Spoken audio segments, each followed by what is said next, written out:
Insperity presents the Small Business Advocate Show with Jim Blasingame, brought to you by FedEx, CareerBuilder.com, and Palo Alto Software. This is a copyrighted production of Small Business Network, Inc., all rights reserved. Champion of the entrepreneur. Say it now, gentlemen. Undisputed heavyweight champion of the world. The Small Business Advocate, Jim Blasingame.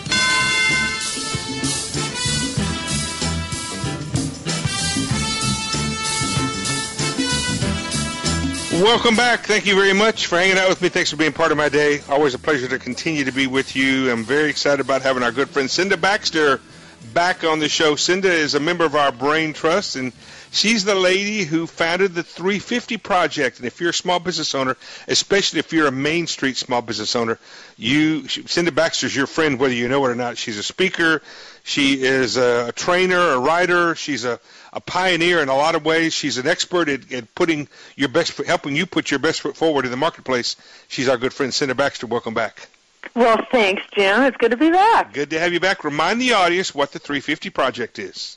The 350 Project at its core is really a consumer awareness campaign based on the idea that we each want to think of 3 locally owned, independent brick-and-mortar businesses and get back in the door. Just spend a little something, because that's what keeps the door open. And the 50 ties to the idea that if we each look at what we spend monthly right now, our current monthly budget, and just earmark 50 of those dollars for purchases made with those same types of local businesses, it would have a huge impact on our local economies. And if half the employed U.S. population did it, we're talking about $42.6 billion annually. Wow. So Let me give you an example of how I've applied this. I've got a Lowe's and a Home Depot, both on either side of the highway on the way home from my office.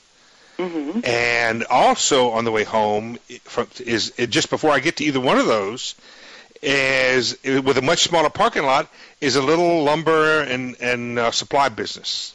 Home building supply business. Sure.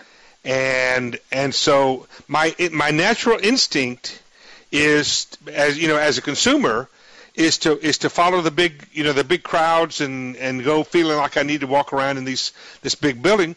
And sometimes they do have things that I want that other people don't have. But if I just slow down and stop and think, wait a minute, the guy, when I walk in that store, the little one, they know who I am. Oh, yeah. They want to keep you. I have an account there, Cinda. Oh, good. They'll send me a bill.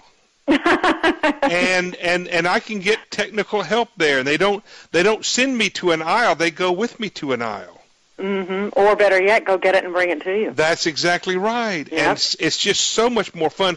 And I find that I have no idea whether they're cheaper or not. I don't care. Well, and the interesting thing about it, and this is something that most consumers and most small business owners are not aware of, there was a study done by an organization called Civic Economics that studied how consumer money hits the economy depending on where it's spent. And what they found is that if you take $100 and you walk into one of those big boxes or one of the big national chains, if you go in there and spend it there versus spending it with an independent local mortar business, that local business will return 68 out of those $100 to the local economy. That's right. But if you go into a big box, at best, you're looking at 43, and in most cases, you're looking much closer down to the $19 to $25 range. And most of that's payroll. And most of that is payroll. Yeah. It isn't retained in the local banking system. It's called a sweep account, folks. Yep. The local bank where they make the deposits, if they're even, and anymore, Cindy, with all the credit cards that people use now, credits and debits, they're not even swept out of a local account. It's cleared somewhere else, right? And so, but the cash and the checks and things like that, those are deposited locally, but they go into what's called a sweep account, and that night it's swept out of there and it goes somewhere else.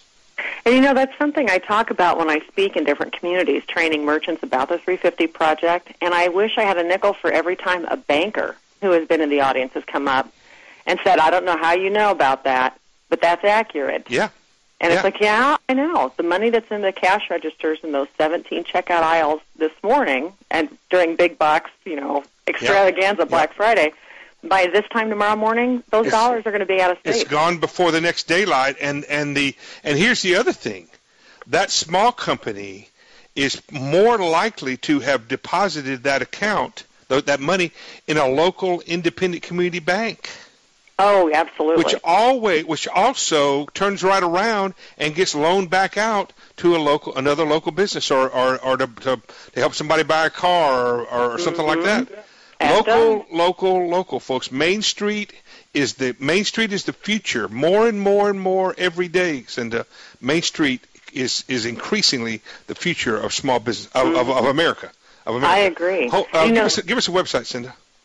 Well, the website for the 350 Project is easy. It's just the350project.net. All right, .net. Check that out. Quick break. Right back with Cinda Baxter. I'm Jim Blasingame. Stay with me.